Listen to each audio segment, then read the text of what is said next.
Brace yourself, Toto. We're not in Kansas anymore.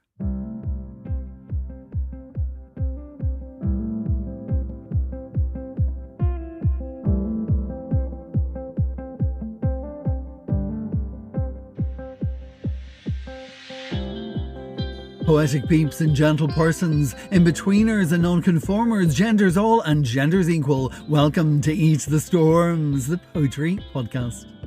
This is episode 3, season 8. I am Damien B, Donnelly, your host and producer, and thank you so much for joining us today. Whether that's been on Spotify, Apple, Google, Breaker, Podbean, Player FM, Overcast, Pocketcast, Castbox, Podcast Addicts, or iTunes. As usual, we have 4 guests joining me today from England, Ireland, Portugal and the United States, sharing the things that encourage them, that create in them, that hold them back, that push them forward. And one of those guests will join me at the end of today's show for Behind the Storms, the interview series examining the how, the why and the what of poetry. The how we got into it, the why it captured us, and what have we done with it since. On today's episode, we examine disability, darkness, running, rage, gulls, gatting, cuts and coyotes, Dublin bar stools, Cork, Ukraine, MS and eating disorders. So, for the next 70 minutes, I suggest you put down the hoover and put your feet up next to a comfy cushion, a bag of sweets and a glass of your favourite tipple. My name is Damien B. Donnelly, this is Eat the Storms, a poetry podcast, and I hope you enjoy the show.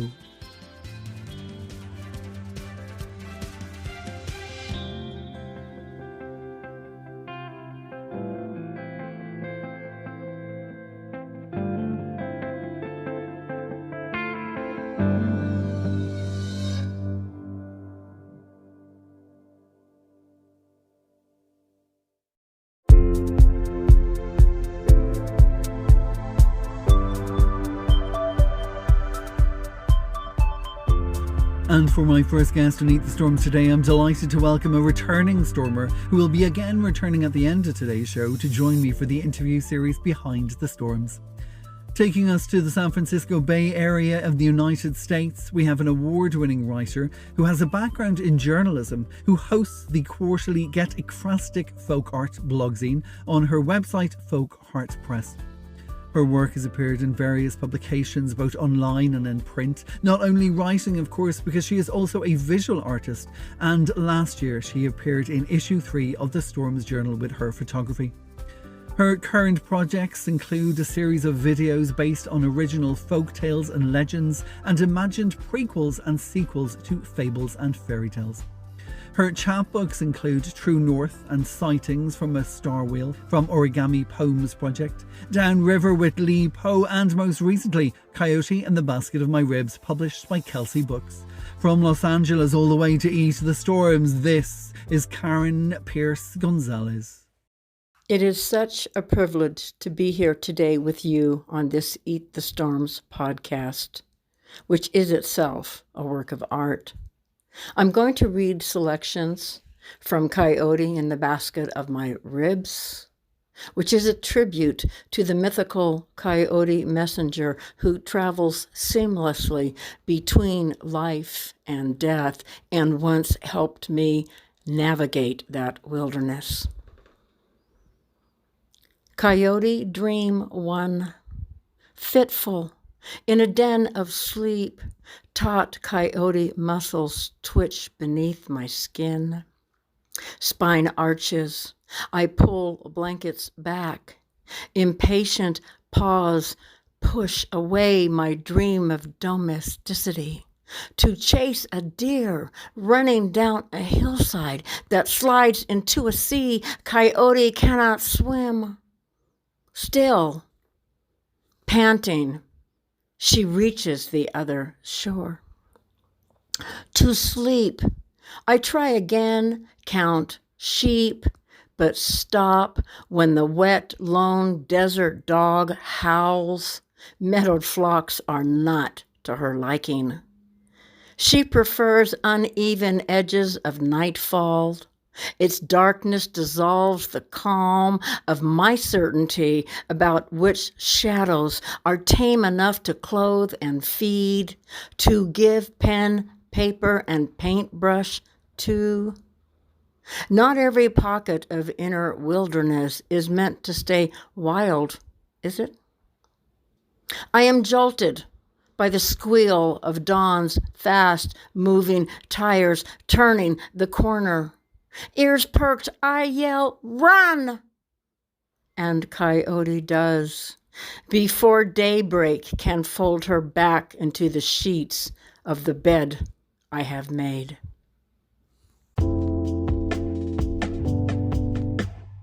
A photo marked only kids. No mention of why we gathered that late summer afternoon in the yard, a yellowed patch of stubbed grass sticking up through dry clay. Us poised by a blue and white Fairlane parked on the road because our neighborhood didn't have driveways. That morning, my sister was placed in a pauper's plot, 4 rows up from a statue of lambs with Jesus, who was not her shepherd. She was the only one of this gaggle missing. Lanky girls in floral dresses, scuffed brown shoes, husky boys in pants too short or too long. But I see her in the corner of this black and white image, the shadowed wingspan of a bird flying off before the camera's lens could catch her. Coyote Dream 2. It has been weeks since Coyote slipped out of my fenced-in days that now began with longing for her. A carnivore who cut her teeth on the raw edges of my heart, crimping the protective outer layer like it were pie crust.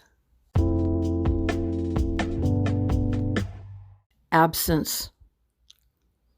Your path now, well beyond light years, won't tell me why you perished so soon after your arrival.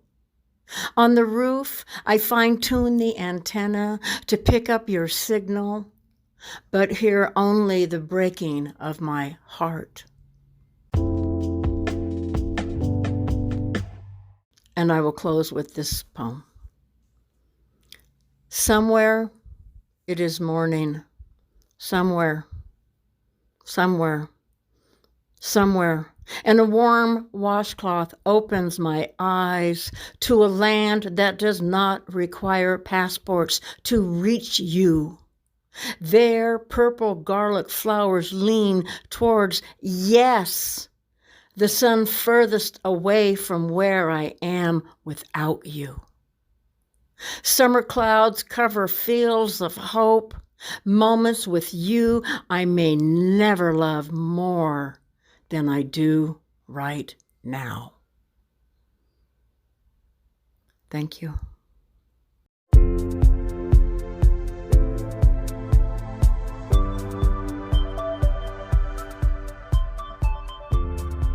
From San Francisco in the United States to County Cork here in Ireland now for a new voice to the podcast, and I love welcoming new voices. A music graduate from University College Cork, whose debut EP arrived last October, my next guest is passionate about writing and exploring all of its forms. He has won prizes at the Listowel Writers' Week and was shortlisted for the Oliver Goldsmith Literary Festival.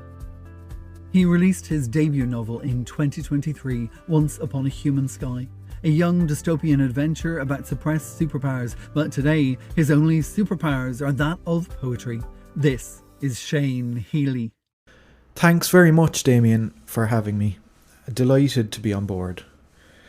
For me, the process of creating something is the best bit. When you're in the thick of it, shaping and chiselling away until something you're proud of comes out. And I find whatever is the most recent or current thing I'm working on to be my best work. It's only when I give it a bit of space to breathe and come back to it that I can make a better critical judgment. I wrote this first poem in the summer of 2023, and I've since given it space to breathe. But I like it still. It helped me process some of the terrible news that was happening. Fine line. A snap-back echoed thud came from the sky like scud rain across the water. Cove was alive, celebrating. The snipped thunder advertised it to the harbour. My dogs writhed out from under wine sheets, cascaded down the stairs to bark at the window and flickering television clouds. They soon returned, uneasy, ears unsettled and up, sensing some sort of danger, but it was commemoration. And then I thought for a moment of being in a Ukrainian basement, how similar sounds fruit differently cerebral. The green apple of deep frequency turning rotten as it tumbles through the ear canal and settles festering in the brain's bucket of knowing. Children are shivering in the dark, wishing it to end, while we wish this Sunday would last forever.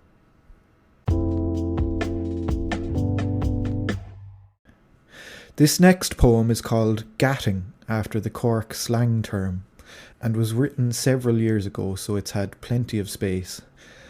I write 90% of my poems on my iPad, especially at night while my new wife Noelle sleeps next to me.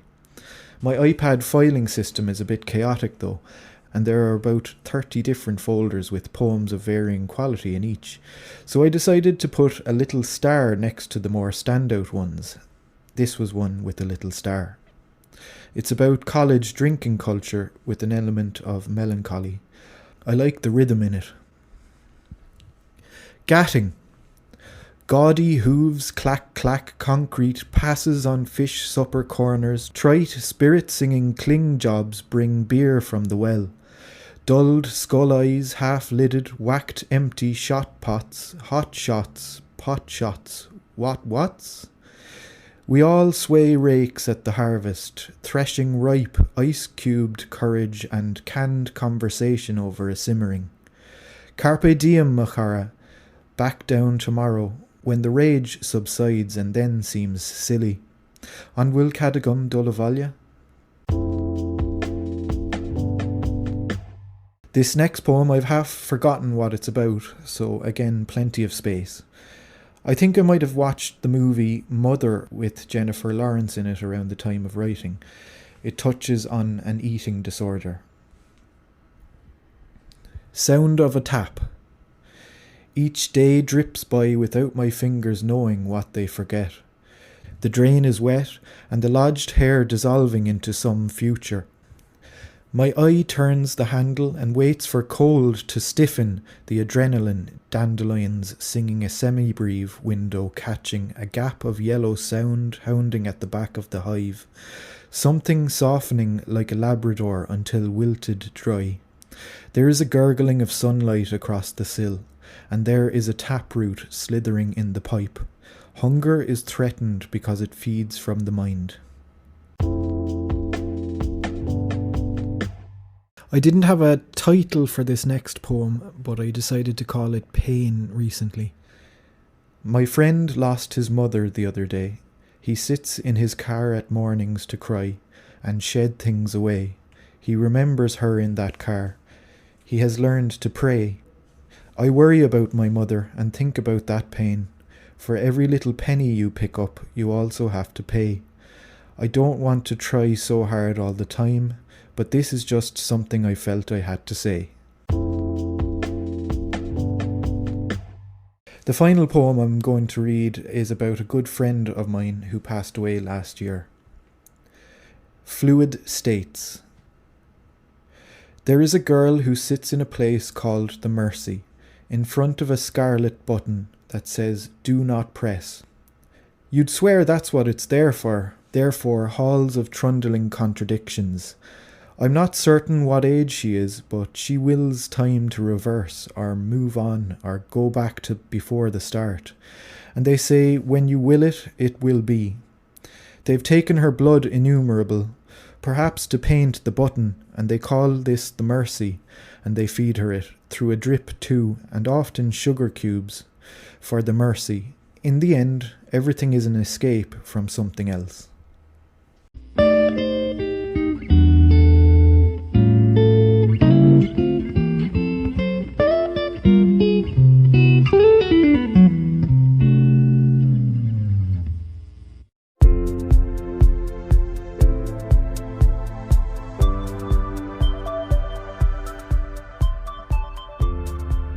For my next guest, we are heading across the border to the United Kingdom for no stranger to Eat the Storms, as she has been a frequent guest on the podcast, where she's read from her debut pamphlet Quicksand, which was published by Dreek in 2020. She returned to read from her micro collection Stickleback Balancing Act, published by the Hedgehog Poetry Press in 2021, and today I'm delighted to say she's back to read from her most recent pamphlet, also published by the Hedgehog Poetry Press in 2023. This is Step into the Dark, and I was delighted to have an advanced reading of her pamphlet in order to write its blurb. Her poetry focuses on many themes, but often engages with the problems of disability centred around her own MS. I am delighted to welcome back to Eat the Storms, Julie Stevens. Hello, Damien.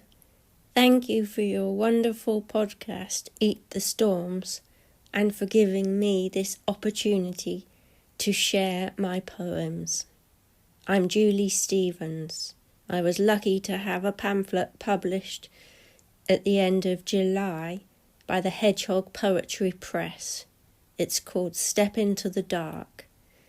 I'm a disabled poet, and my poems will often give you an insight into this. And Step into the Dark does just that. This is Let the Dark Stay. I will sit with the dark and let it have me. Each breath is my offering to keep it here. My body is a table, so now it can feed. Take every dead bone and wrestle it dry. When the curtains close, let them stay shut. Dampen all colour, I don't need the glare. A hollow room may welcome this mind. I am here, and I am holding the dark. Both hands carry days, now tangled and torn, those simple tasks that wouldn't lie still, every cursed hour that dragged me under. They are here, hearing my rage. Don't try and find me to untie these ropes. Blurring the bite will only feed this pain. Keep the door closed to secure my fight. I am here, and I am holding the dark. I suffer from insomnia. You never know what time you're going to wake. Your body kicks out, you shake. You just don't know. 3 o'clock in the morning, 4 o'clock, hello, and maybe 5 o'clock. This is insomnia. Night shakes hurt the most. Firm hands strangle the life out of sedate songs. You're awake, breathing the curse of noise as dark sniggers. The hours clang. Trees thump the ground. Damp air sharpens knives. Prickly reminders have lodged in bones. Ill words wrestle sore blood. A bead of mourning rolls under skin. You lie on this rack. Hear every rotten dream. Words swoop like snatching gulls. I often look back at who I was. Future tides. Memories flood in with waves, pounding reminders of how young and energetic I was, adventuring to dangerous seas. They're calling me now to stand up and notice the change that's swept in, thrown me onto a beach of stony reminders, rolling out the truth of where I am. I can hear them drifting in and out, announcing their loss. A girl who could once romp over uneven ground, unbalancing stones, and still stand firm, is now here, regarding her past self, left with a grief that feeds the question, what will future tides bring in? I used to be a runner, sprinter, 100 metres, 200 metres, no one wanted to race against me. Sometimes you still think you could run. Run again. For a minute you think you can run again. Feel the hand of a gust pushing you hard, fingernails digging in like there's no apology to give. But the north wind doesn't blow up my street. It lies slumbering in the sharp gravel of a road, watching the stillness of life hang like a breathless tongue. Death arrives early here, or so it seems. The passing of time is a stifled hurricane, stealing youth, leaving rusting scars all over a body that pleads to run. For a minute, you think you still can. A mind rooted in crossing the line will outrun every storm trampling its path. But it can never blast the hands of care. This street won't let you go. Thanks for listening, everybody. I hope you enjoyed the poems.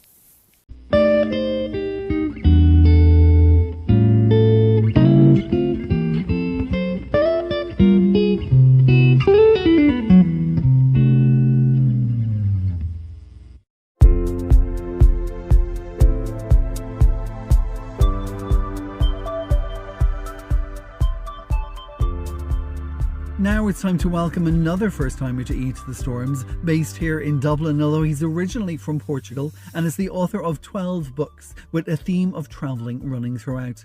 Perhaps it's because he's lived in places like Spain, Ireland, Portugal and Hungary. In 2023, he released his latest poetry collection, an ekphrastic prose work based on the Irish artist Harry Kernoff, called Harry Kernoff's Guest, which was launched at the Irish Jewish Museum here in Dublin and later presented at the Sea Week Festival in Connemara and the Jewish Cultural Centre in Lisbon. With a sports column in the Echo newspaper, this is Victor Vicente. Hi there, my name is Victor Vicente and I am a Portuguese author based in Dublin. I've published 12 books, all of them related to travel in one way or another. My latest work is a collection of prose poems called Harry Kernoff's Guest, inspired by the paintings of the Irish and Jewish painter Harry Kernoff. Let me read a few for you. I'm starting with St. Audience Arch, Cook Street. The day is yet to come when I may be allowed to pass below or above this arch. For now, that artistic curve simply brings back to me my early days in Dublin, when I was utterly anonymous and I could just let myself go from pub to pub with the tourist's tattered excuse of being able to wander about the whole city on the pretext of drinking the next pint in a different spot. Alcohol, like tourism and childhood, has always stood on the winner's podium of the best extenuating circumstances, whether drunk on a balcony with a cathedral view, or at some inconceivable bar counter where they don't serve Guinness, whether to bring that arch in my mind to your house and hang it on the wall as if it were a hunting trophy, or in the bedroom of the hotel over there in front, where I once woke at dawn and felt I was returning to Silesia, rising before a pile of trees as tall as St. Odin's Arch.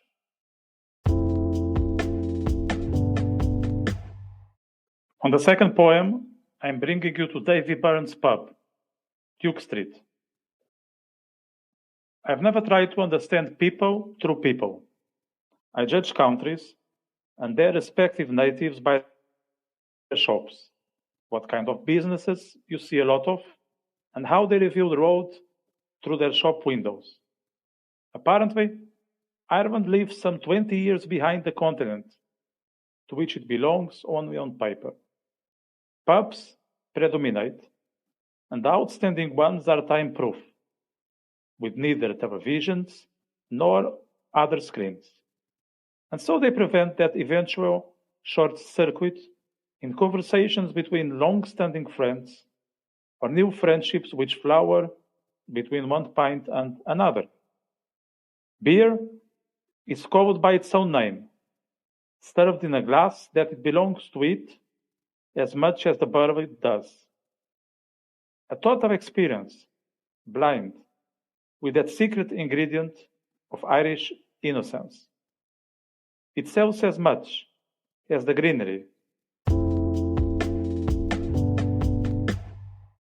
The journey goes on, and in the next poem, I'm taking you to St. Michael's Hill, Wine Tavern Street. Life goes on, steeply, clumsy, and untidily like a patchwork quilt with its own life. The sky was free even of clouds. It went out into the street, slid down to the city with the exuberance that presides over the overdose of blue. But the streets, they turn out to be beaches. They ask for oil, which is only sold in a shop in Wine Tavern Street, and which has been shut since the owner disappeared. My unhappiness, it certainly lessened, even though we have no idea where the missing person ended up, whether he is only in hiding or piled up among the dead. Maybe some of his children will just take over the business, or let it to someone interested in betting on retail. I don't really care. As long as the days become easier for me, and I can go back to being a part of that sudden blue smile. We are leaving Dublin to Connemara for the fourth poem. Beech trees, Rainville. There is a certain sense of morning at the end of summer. A light which, when it dims, instead of plunging us into the tomb, makes our flesh crawl with the cold. The so-called short days, they write us letters, telling us that we are brief, making us recover the will to again be able to look at life as an immense flame, immune to the darkness in which hope disappears in an insidious dance. The shops, they keep the same opening hours and have the same workers. Only the parklands of Connemara stick to their own pace, persisting in that green that wavers between virginity and wildness. Let's get back to Dublin and finish this journey surrounded by Georgian houses. Trapped in this constellation of tenements, I travel, standing still or walking, never approaching the doors or trying to break them down. I allow myself to be carried along, wandering the city like someone wandering in a dream. A sleepwalker, incapable of everything, even of the uselessness of being dead, in the splendid anonymity of nothing having an identity. Between the chimneys, near the sky, I get lost, as if in a maze. Never before did I expect to find eternal rest on a Georgian roof.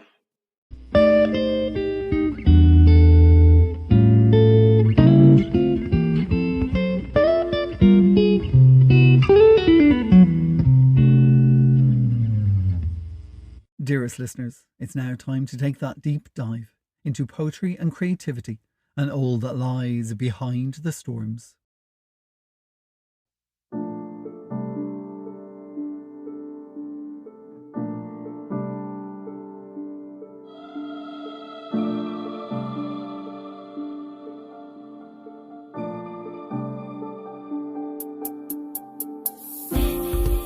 Now, I am delighted to welcome back to the podcast today Karen Pierce Gonzalez, who you've already heard, of course, earlier in this episode, reading from her latest chapbook, Coyote in the Basket of My Ribs, which was published by Kelsey Books. And Karen is joining us today to take part in Behind the Storms, our new interview series, which is looking at beginnings, on how, on why, on the reasons that we all got interested in poetry in the first place and creation. So Karen, thank you so much for joining me today, all the way from the Bay Area of San Francisco to here in Ireland. It's lovely to have you with me. It is such a delight to be here, my friend. I love the work you do, and I love how you support others. Thank you.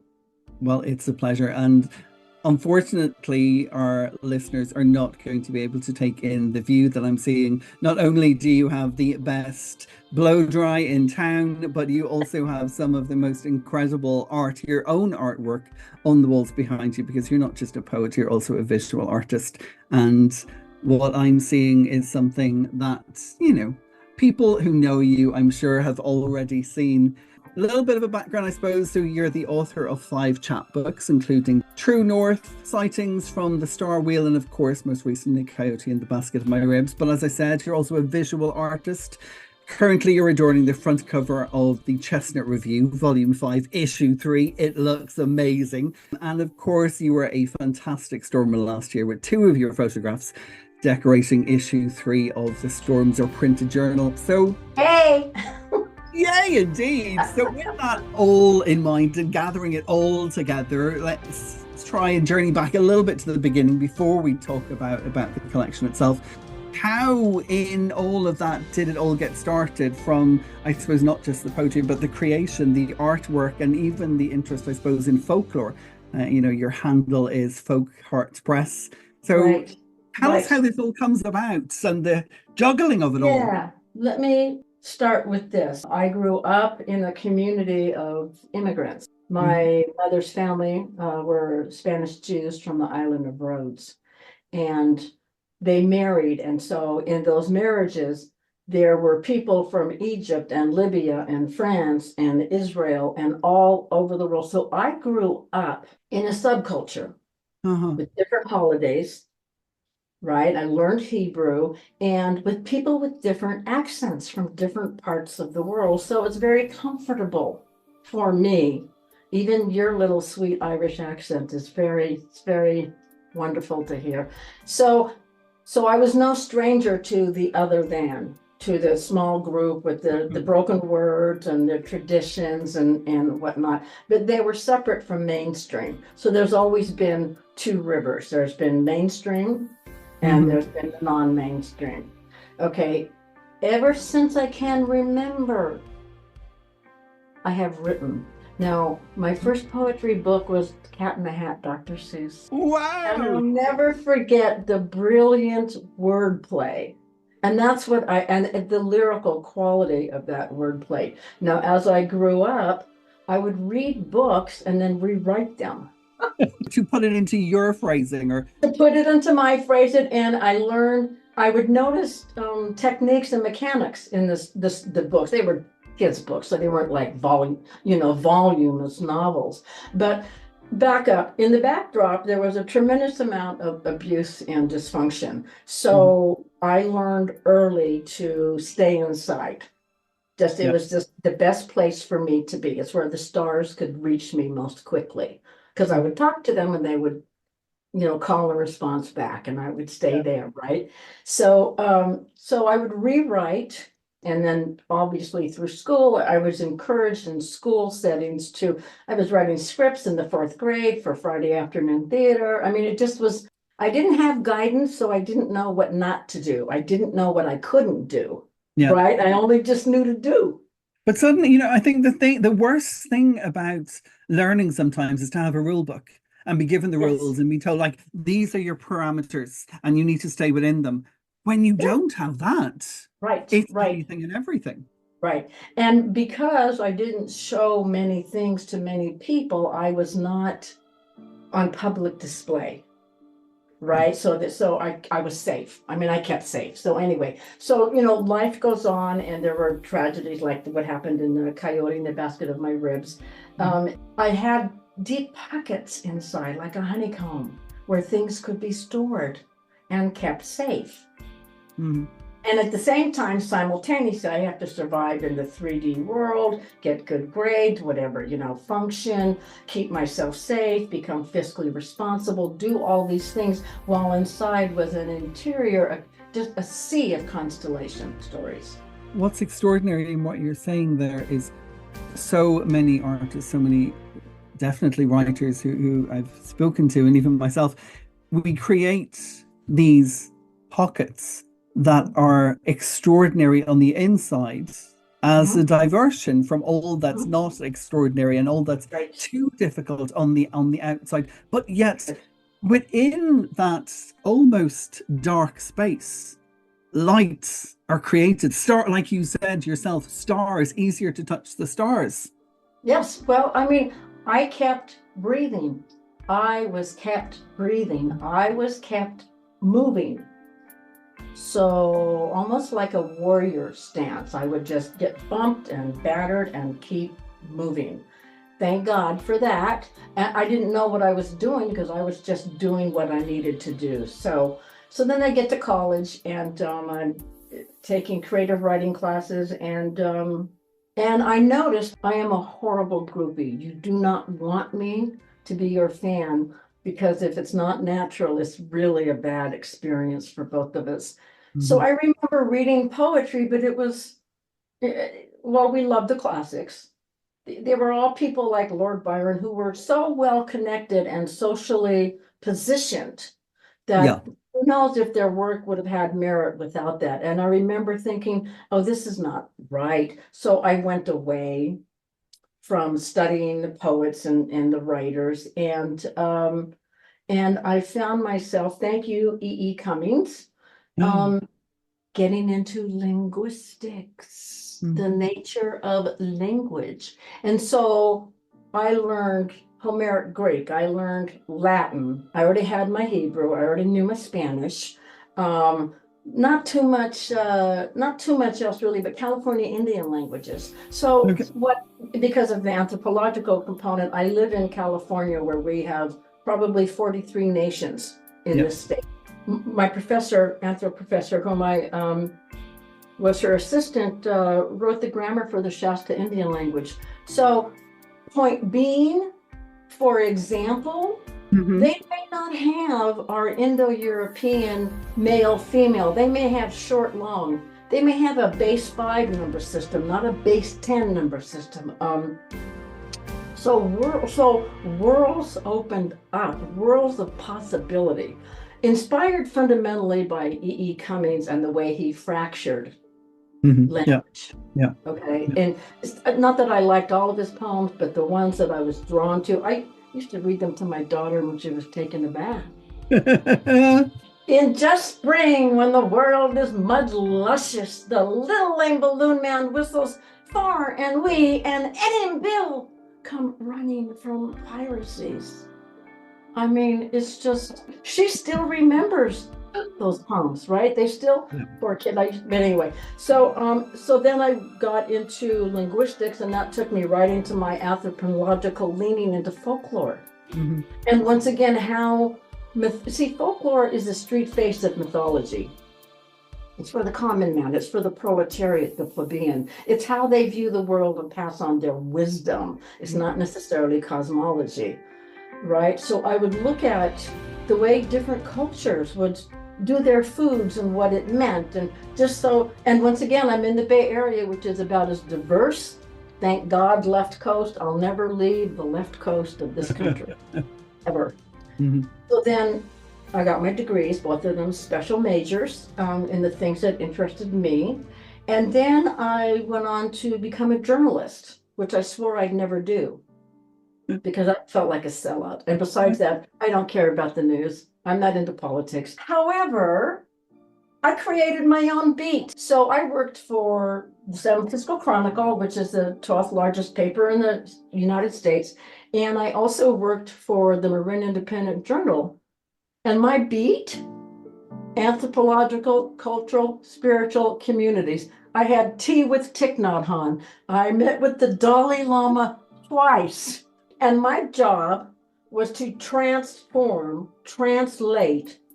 what they had to say Mhm.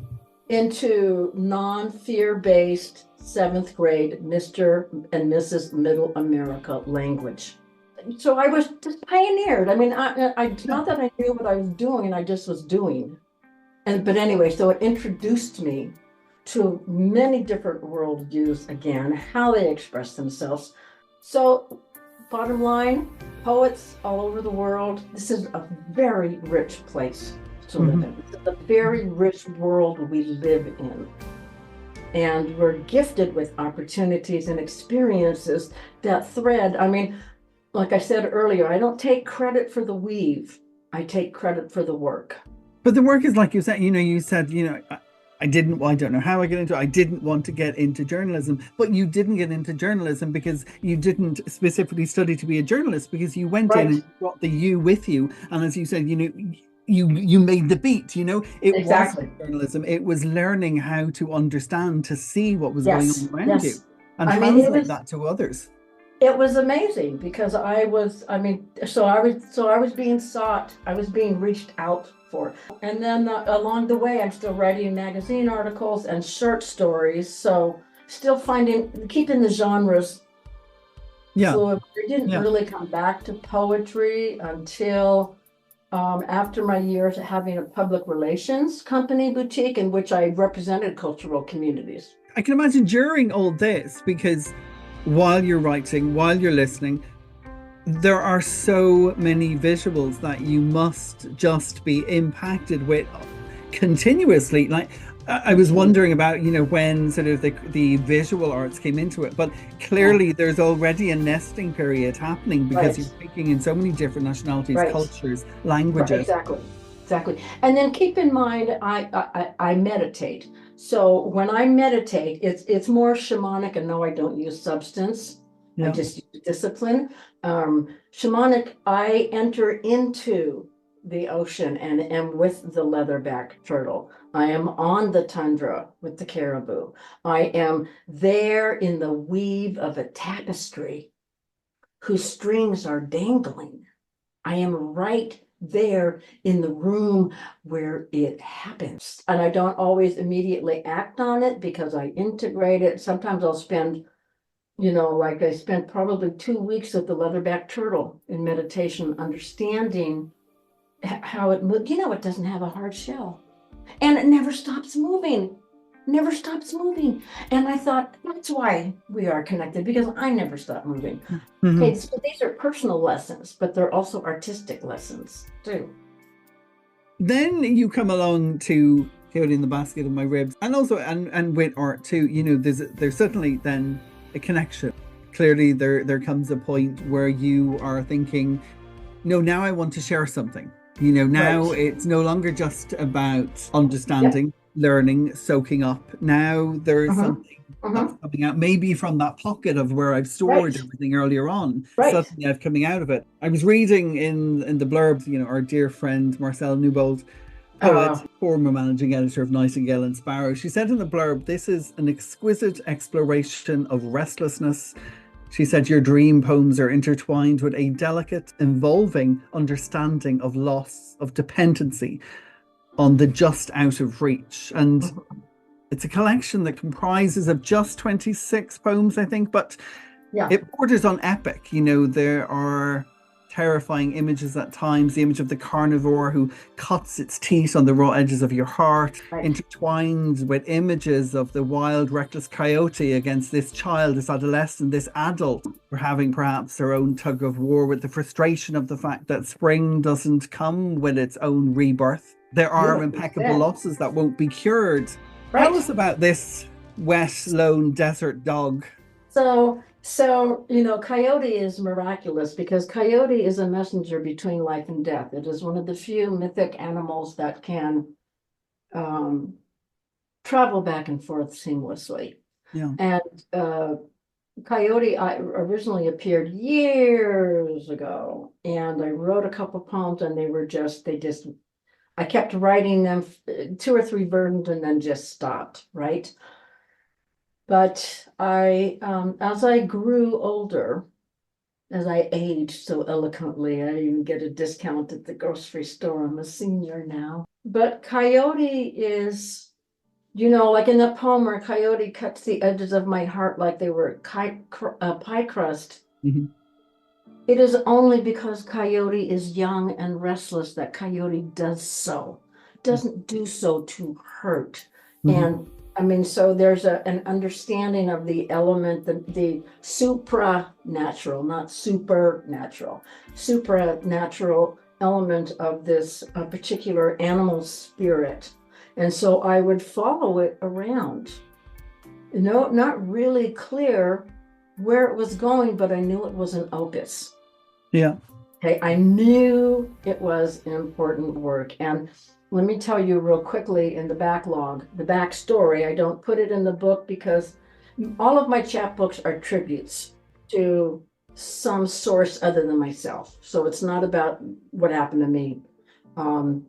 So Coyote comes from when I was a child. My mother and my sister went to the store for me, and my sister never came back. And things just got further and deeper and more painfully falling apart-ish at that time. So Coyote was a soothe, a balm, because Coyote travels back and forth and never dissolves. Coyote is always there. So when I was able to, I think the anniversary of my sister's death, but by the way, interestingly, I finished the collection the day of her birthday. I thought that was really interesting. Yeah. And it got accepted for publication on her birthday, right? So, and then the month that she died in, which was February, is when it met the world. So I just trusted the journey, really not knowing, because it's dreamscape. There's a safety in dreamscape. Yeah.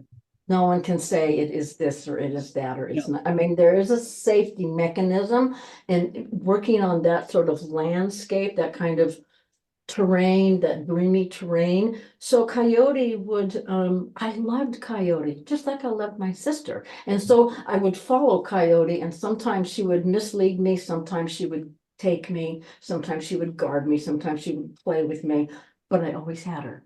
Mm-hmm. And she became a substitute in a way for my sister. So I never, even though I lost her, I didn't really lose her. Mm-hmm. And through Coyote, I was able to always travel back and forth to her presence in my life, and its power and its beauty, right? And its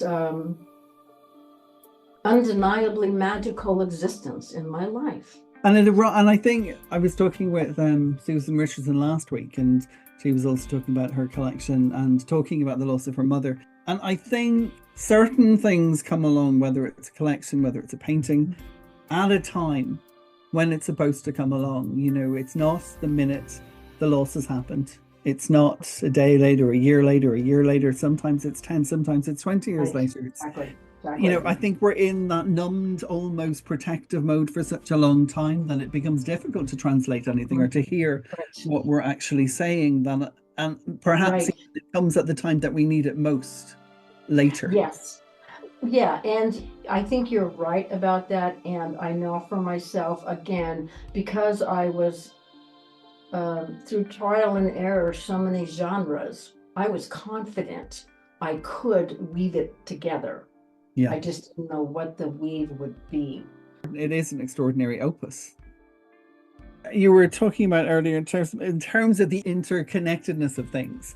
I'm always intrigued. Joni Mitchell is a huge, you know, Joni Mitchell was the one person, I think the reason I started writing is because of Joni Mitchell. She said in a comment during one interview, I don't know what comes first, the writing or the painting. And I find it funny that very few people know of her painting. You know, like she painted most of her album covers. She's had huge exhibitions all around the world, but she said she didn't know which came first, that there was all, you know, after she'd finished maybe writing an album, then she'd go and she'd into her studio, she'd paint for a month, a year, and then she'd write again and then the painting. But she never know what started it off, you know, whether it was the painting that started as the poetry or the poetry that started the writing. I know that she wanted to be a dancer originally, but then she got polio when she was a young kid, and that, you know, crushed all those dreams. So I suppose the expression came in a different way. But I was wondering for you, is there always an interconnectedness between writing and visual, or is there a separation? What I want to say, first of all, is she is probably one of the lyricists I admire most in the world. Mm-hmm. Hers is poetry bar none. So back to the question. Sometimes the work floats in different rivers. Yeah. And sometimes it's a big boat in one and a small raft in the other, but they are moving together. Although I can't always see them together. The Ajna River, you know, is a mythic place where Ganesh comes out and Kuan Yin and masculine and feminine move past their obstacles to unite and to be open to all that is. It's not a gender thing. It's an energetic thing. And the work is in the Ajna River, and I never know where the bends are going to be. Sometimes the canoe topples over, right, and I end up on the shore with a piece because that's its life, and I trust that. I do create simultaneously work where there's visual and verbal, written work, but it's never intentional. I don't have to have an agenda like I did as a journalist or whatever. So I am free to just go with whatever. Sometimes it can only be expressed in color or in language. Some things come in sound. You hear the waves, and I know this is, I experience this with your work. The waves come in at different frequencies, different colors, different vibrations. So to surf them and let them expand themselves and evolve is really something. And sometimes it means a physical art piece, and sometimes it doesn't. But most of my physical art piece based on elements in the natural world, tree bark and things like that are already alive too. We just find a common ground where we meet. But sometimes they're separate because they're different realities. Language is very different from color, from shape, right? And my hope is to one day be mistress of both. I think that's a title you can claim pretty much right now. It's not just for you to trust the process. It's to trust the moment. It's to trust the movement. You know, you trust in the flow, and you don't seem to be distracted or knocked by where it's supposed to take you. You're willing to go on the journey. And I think for writers, for any kind of creator, I think that's a huge learning curve that we cannot necessarily see the end of the beginning. It will go where it's meant to go, or it will end, like you said, and you up turning and you're left on the shore. And then think about it, my friend. If you put it on paper or you read it out loud, those fibers emit back out into the world, and they do their work as sound, as only sound can do. And you, of course, the master of sound, I love listening to you read. You understand that there's a quality, there's an energetic vibration to the sounds that just move the world along. Yeah. We live in an amazing place, this earth, you know? We do. And, you know, I think a huge majority of us appreciate it. But I think there are few that continue its creation and take it from the land and take it into the palm of their hand and nurture that. Yeah. You do that. And thank you so much for doing it. Well, it's really a blessing to do it. It feeds me. Can I read you one poem? Yes. Do you mind if I read you a poem, a new poem? So, Damien, this poem is part of a series, and that's another thing. I work in series with art and with writing, so I'm not attached to it being a certain something. So when the energy arises for that content, I have a series ongoing, so there's always room. So this is a series based on Olmec deities, and I want to read it because I just finished it, and I'm excited. And so this is, and Olmec, for people who don't know, is a pre-Mesoamerican culture. So think Indo-European is the equivalent on this continent in the United States. Feathered Olmec serpent, Quetzalcoatl. 1. You coil up the roots of my too deep sleep. Slowed, I am most willing to roll under the mirrored shield of your blue belly, branching towards red and gold throat plumage. As you shed cooled lava of royal obsidian on my pillow, the translucent casing coats me, wets down the woven silk threads that keep my head above waters ageless and cold. You spiral my spine, head to toe, you know exactly where you are going. I gurgle, slip into the underwater bed, seagrass patterns crisscross, tectonic plates push me to float on my back. 2. Your snake tongue licks mine, each exhale of satiny breath, a fitted sheet of warm air that stretches over ribbed ocean ridges, undulating fathoms below.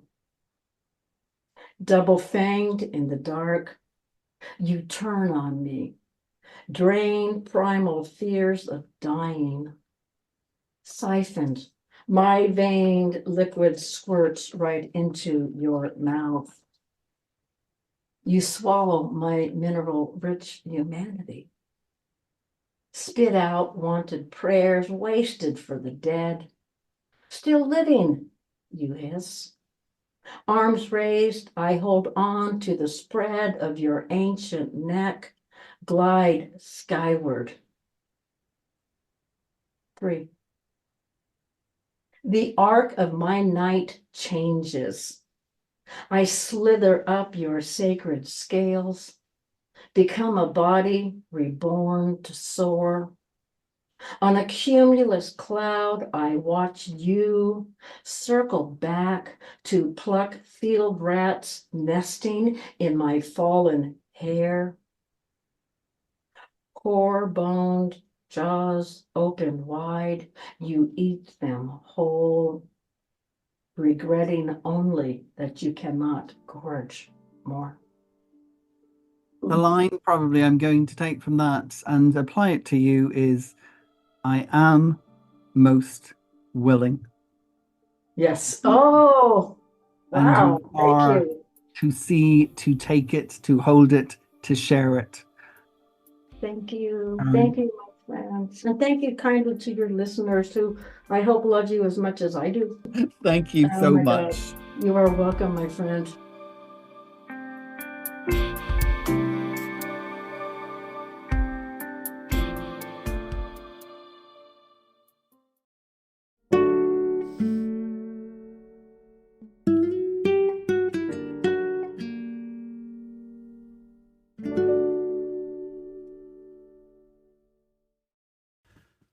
Now, to finish up today, I'm going to leave you with a poem which last year was featured in the Stunning Onartul, Volume 2, in Irish Journal of Poetry, Prose and Visual Arts. And I'm reading this today because it's a poem inspired by art. And of course, Karen is an all-round artist. And we also had joining us Victor today, who was inspired, of course, by the artist Harry Kernoff. This poem itself was inspired by Jack B. Yeats and his painting Until We Meet Again. This is called We Were Never Summer. Come in, come out, let go. The waves are rough on detail, on why you stay and I cannot be held. I leave and you do not ask why. We cannot grieve over a question that has no answer. Carve a boat from wood you've cut in your own field, and its destiny is to make its way to the sea. The waves are rough on rejection. Come in, come out, grow old. The journey will not wait to be captured on a canvas or recalled in detail on a page. This race is rough on the writer, poet, painter. Pause and lose the moment. Be unprepared and lose the light. The journey is rough, like the salt in this water that wasn't meant to sustain, but to train us to explore the thirst. Come in, come out, come home. The loss is translucent. The hat is heavier than before, and the shadow a slippery beast. I call, and only an echo comes back, a myth I made of who we were. There are many shells on this shore that do not taste of a single sea. There is light in the shade of this land I never saw before. I turn, but now it is you who has left. Summers are hard here, on this island made for winter. But when it rains, I see you in its fall, and open my mouth, having learned how to taste.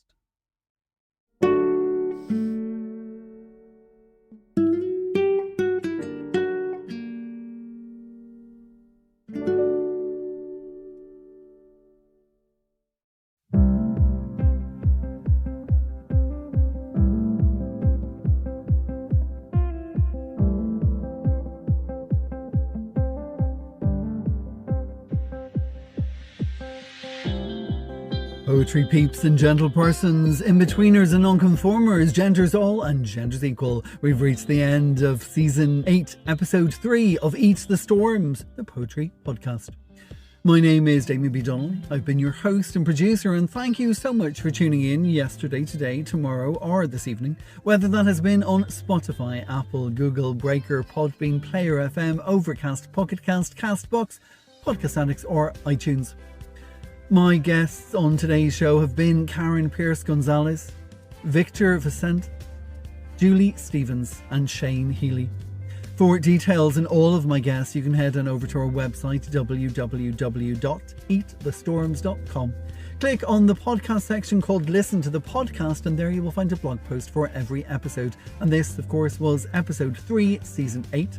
And in that blog post, you will find photos, bios, and social media handles, so you can find, follow, and favour all our delightful guests on today's show.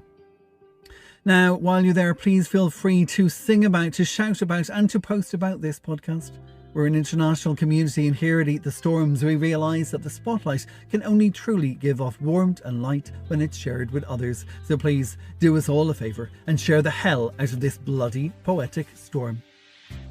The music on today's show has been from purpleplanet.com, and the podcast itself is produced on Spotify for podcasters, formerly known as Anchor. Until next time you're driving into town with a dark cloud above you and you need a poetic distraction and dial us in, please pay attention to the road. Look out for coyotes crossing. Remember, the lines are always open, and of course, as always, stay bloody poetic. Oh, thank you.